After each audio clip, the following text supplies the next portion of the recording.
Well, good morning, YouTube. All right, I was on my way out there to sit on a bench and open my video, take care of my emails and comments, but apparently it has just started raining as I wanted to go out there. I don't feel like sitting in the rain, so I boot in here undercover. All right, Chip just got here, rolled up the curtains in the service area, but as you can see, there are no customers here yet. It's a very miserable morning. All right, we got a customer in finally. He was out front letting his bike warm up as we were opening the curtains. And it looks like right now the rain has stopped or at least slowed down considerably. And a few people are riding around. Brandon's pulling his truck around so they can load up the Hayabusa so Brandon can take that back down to South Florida.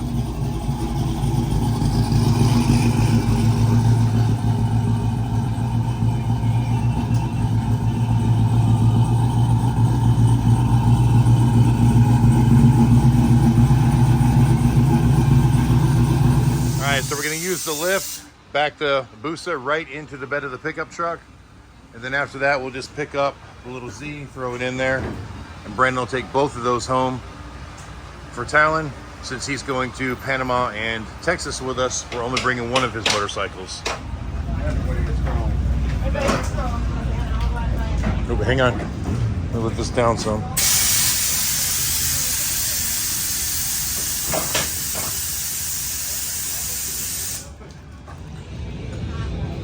All right, got 2 more road glides in, so got 3 bikes up. As soon as Talon is done strapping all that down, he'll jump on some of these and start getting the oils changed. And we can get this truck out of here. All right, we got the 3 road glides done and out of here. Got a Road King in now, bike number 4 for the morning. And look guys, the sun is trying to peek out. We got some sunshine in a couple spots right there. Hopefully it won't be a complete wash of a day. See, FTD is already tearing their stuff down. Not a lot of traffic here today. So this is a brand new product on the market, introduced at Biketoberfest. It's called Alert Riders. It's a visual communication system between front rider and back rider so you can communicate safely when you're on the road.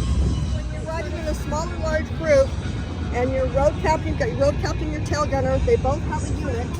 When you're ready to go, you can push the green button. Tail gunner is going to push his green button that says he's ready to go, and your ride can start. So if you push the road captain pushes the green button, the tail gunner can push the red button to say that they're not ready to go. When you're riding along, if somebody has an emergency or something, instead of like speeding up and going past the whole group, it's very dangerous. He can push his red button. The red button on the road captains will go off. He'll push his instantaneous communication so he knows to pull the whole group over. When he pushes his, this one goes off so that the tail gunner knows that he got the connection and that he's going to pull the group over as soon as it's safe. So it's an additional layer of safety for the group rides. We can use it just the 2 of us. I was going along coming to Biketoberfest and somebody like pulled over or pulled up next to me and was honking at me, telling me my bag was open. I pushed the red button, he pulled over, I pulled over, fixed my bag, I pushed the green button, and off we went. So it's little things for, easily. There's no cell towers, no Bluetooth. It's 10 channels radio frequency, on-off button. It's got a USB-C port, and yes, it appears to be water resistant.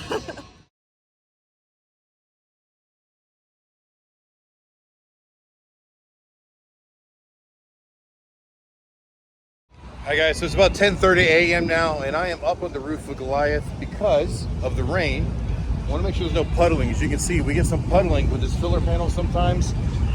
And in this particular case, I laid it out differently to keep the solar panel open when we didn't have power earlier.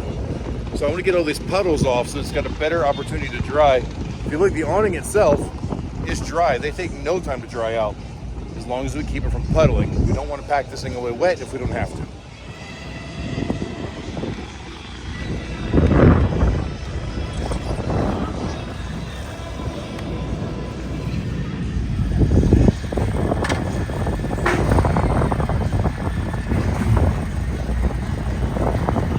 Chip is also trying to air out our curtains. The way they roll up here at the top, they hold rain when it rains. I think the next time I have an awning made, I'm gonna make sure that the valance is a little bit longer so that they stay behind the valance. You know, we learn after a while. But anyway, getting them down and letting them kind of float in the breeze for a little bit will allow them to dry out some so that they're not thrown in the trailer, dripping wet, dripping stuff inside the trailer, and creating the possibility of mold. Now, like I said, we're not overly concerned about mold because even if we put this away wet, it's coming back out first thing tomorrow morning in a different city and getting set up again. So it's not like it's getting stored away for the winter wet.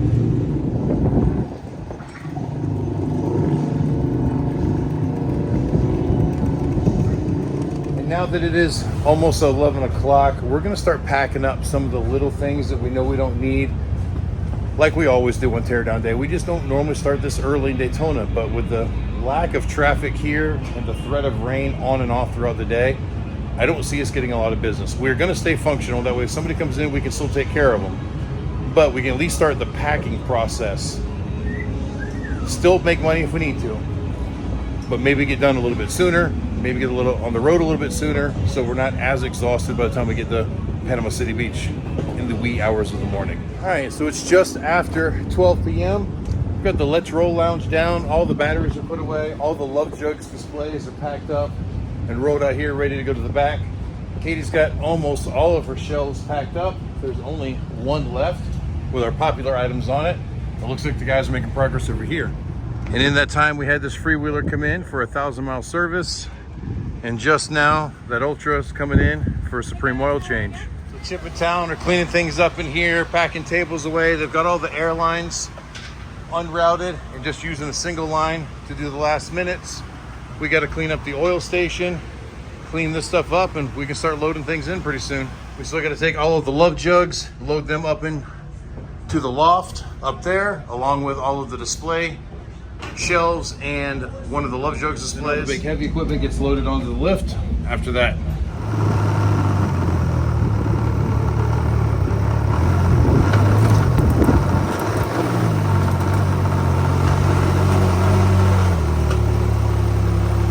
We get far enough. Usually that strap's going up to that next set. Well guys, we're making pretty good time as far as teardown goes. As you can see, awnings are down, bikes are loaded. We've only got a couple more things to load in, sweep up a little bit. Katie's already taken her shower. Talon and I need to take showers, and I think we're gonna hit the road and just start heading to Panama. Most times we're done a little bit later than this, so we'll go get dinner and then we'll drive to Panama.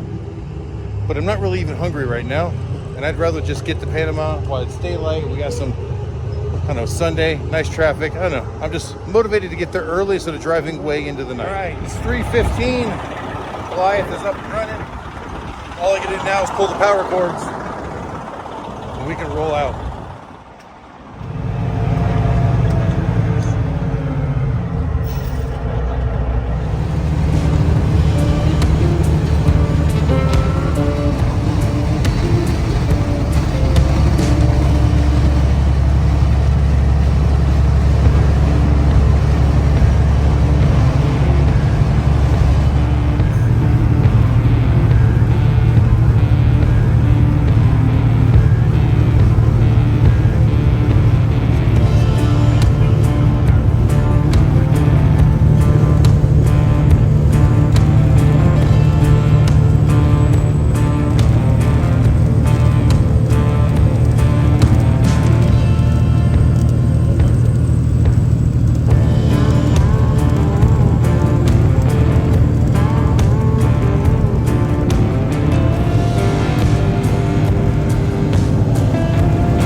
right, guys, it is about 20 minutes after 7.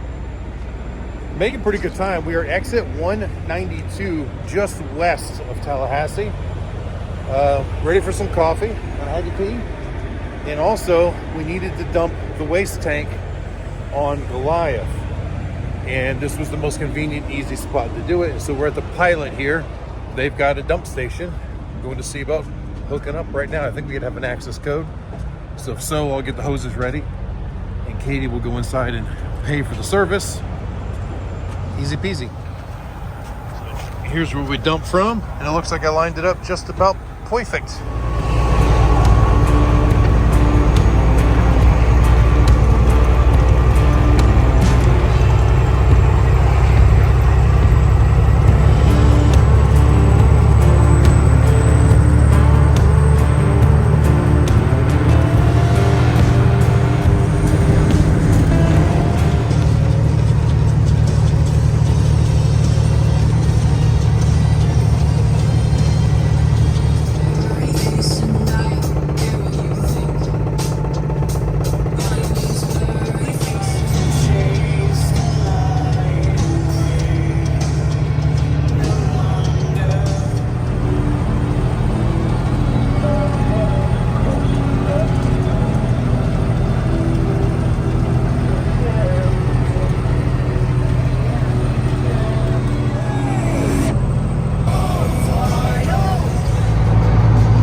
All right, guys, we are here in Panama City Beach. We pulled into Frank Brown Park. Chris, our promoter, is here marking things off. He doesn't have our spot marked out yet, so I think we're just gonna park and we will readjust it in the morning. But you know what? It's only about 10 till 9, so we made pretty good time. At least we're not driving all through the night.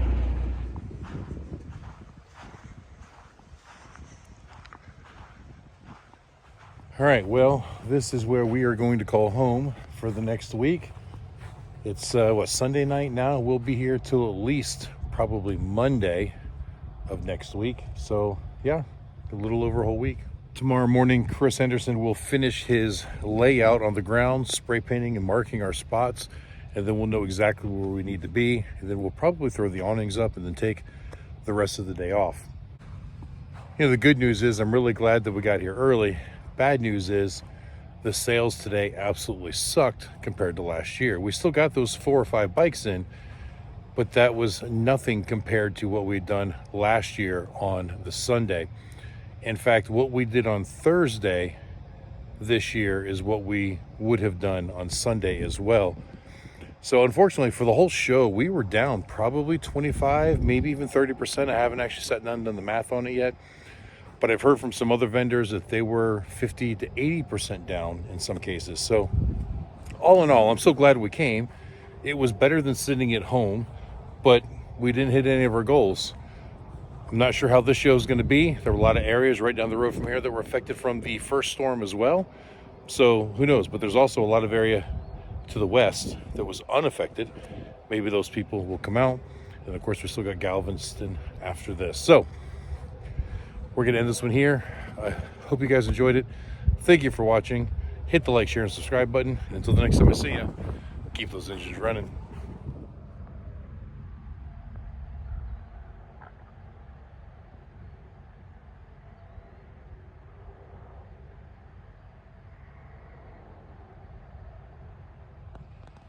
You know, I really wish the moon would come out as good on camera as what I can see. I mean, I can see so much definition in the moon, craters and shadowing, whatever.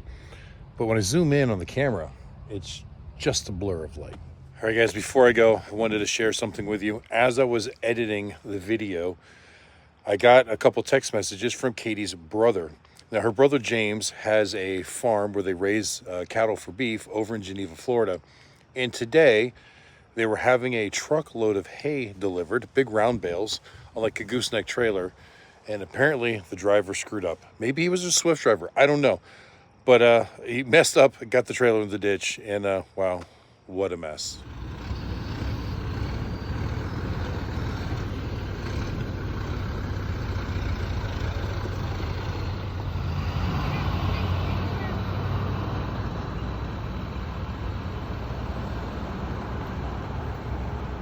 There's Debbie doing traffic.